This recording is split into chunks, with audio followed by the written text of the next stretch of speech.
Good afternoon, everybody. This is your Coach Renz, and welcome to another day of mastering you, utilizing the laws of the universe in order to have the greatest life you can possibly have. So today, what we're going to talk about is defeating the bully, and the bully is you. That's right. The bully is you. You see, oftentimes we think that we're being bullied by the outside forces of the universe, that by other people are bullying us, that our situation, that the finances, that government, that everybody else in the world is bullying us. But the primary bully in your life oftentimes is yourself. It is yourself, because you are the one who determines what the standards are in your life. You are the one who determines what's going to be and what's not going to be in your life, whether you realize it or not. Which that aspect of it brings me to a point of this. The point of this is that we find ourselves in a maze, in a labyrinth.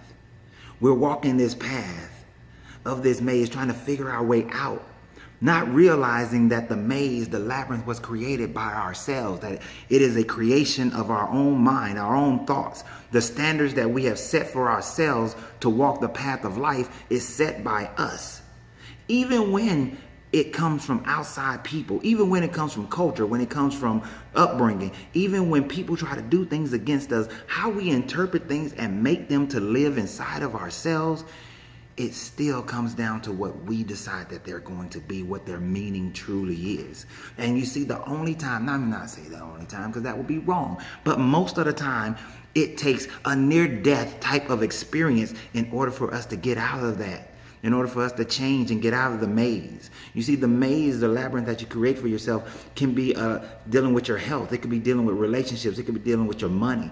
It could deal with with how you live your life, your children, everything, every aspect, your job. We create these mazes. We create these labyrinths.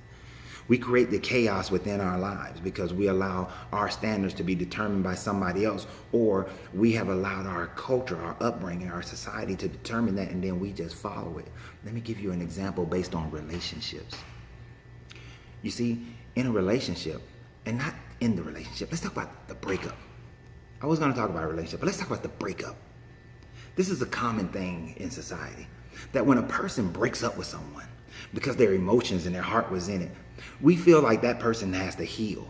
Everybody says that this person needs to heal from the previous relationship before they move on to the next one. And that is true. You do need to heal. I'm not going against that. What I'm going against is the standard of time. You see, if you say that you have been healed from a breakup of a relationship within 30 days, within a few weeks, within a few days, then most people is like, no, that's impossible. You need more time. Well, let me tell you this. I know people who have broken up from an emotional relationship, and it's been 6, 7, 8 years. How much time do you need? Whereas I know people who have broken up from a relationship and it was only a couple of weeks. You see, it depends on what it means to that person.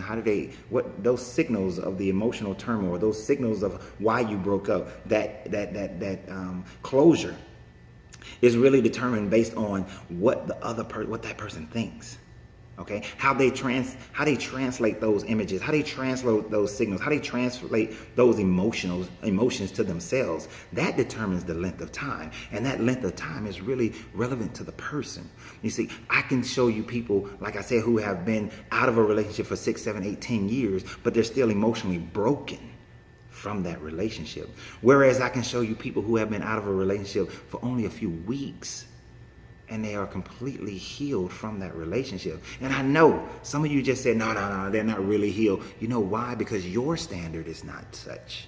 But just because your standard is not such does not necessarily mean that my standard, that the person across the street, that the cat down the road, as my boy would say, that his standard is got to be the same as yours, because it doesn't. And it's not.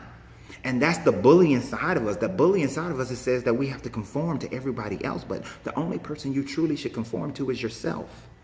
You see, self-awareness and self-love is the only person that you need to be concerned with. Because if you can't be aware of who you are and you don't have enough self-love, you don't have it to give to somebody else. You don't. You don't have it.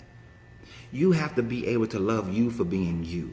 And if you can't, If you can't do that, then you can't change who you are. If you can't do that, then you can't become the greatest version of you that you can possibly be. And I know that each one of you have a desire to become the greatest you that you determined to be. You see, and you are the only one who can determine that. It's just like determining success. See, let me tell you, you see, I've had this time frame in my life, and I was contemplating this yesterday about this mountain and this valley and then this mountain again. You see, it depends on what's going on. You can have you can be at the mountaintop and be in the valley low, both at the same time. You see, when in and around 2001, I had this job that allowed me to travel all over the country, training TSA at the airports, right? And it was a well-paying contract, and I was making more money than I ever made before in my life. My family was doing pretty good financially. You know, we had savings, and we would only live off of a half of what I was making. So, you know, we were living pretty good. We was on a mountain high as far as our finances are concerned. But my health was a total different story. You see, my health was in a valley low. I was in the worst health I've ever been in my life. You know, I was over 300 pounds. My knees and joints were aching every day because I stood for like 12 hours a day working, you know, training TSA. You see, I was at a mountain high financially. I was at a valley low physically. My health was degenerating. Now, the contract ended abruptly. And although we had some savings, my income wasn't coming in. So I started moving down into another valley as far as my income. But then because I had all this time, my health started going up a mountain high. You see, in 6 months, I lost 70 pounds. And then a few months after that, I lost another 25 pounds. So I started dropping. I got down to a nice 235 pounds, right? It was nice. At 6 foot, 235 pounds of man muscle. It was nice. So I was on a valley high. I was on a mountain high as far as my health. But I started to hit a valley low as far as my money. So what did I do? How did I combine the two? How did I change everything around me? You see, the first thing that happened is that it was suggested that I become a personal trainer, and I went through the certification process, and I did. And I became a trainer, but then I was only making like $27,000 a year. Now I'm coming from 120, you know, with bonuses down to 27. That's a $100,000 loss.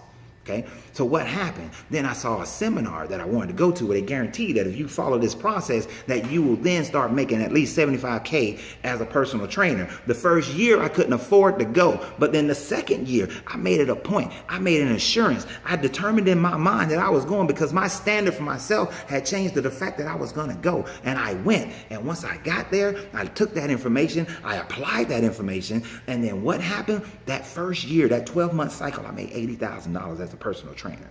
The following year, I made $120,000 as a personal trainer, and I was in damn good shape. So I was on a mountain high for my finances as well as my health. So you can go from the mountain high to the valley low, but you got to know how to go back up to the mountain high, and this is where self-awareness comes into play. So come to Mastering You. Sign up today so that you can get some of this.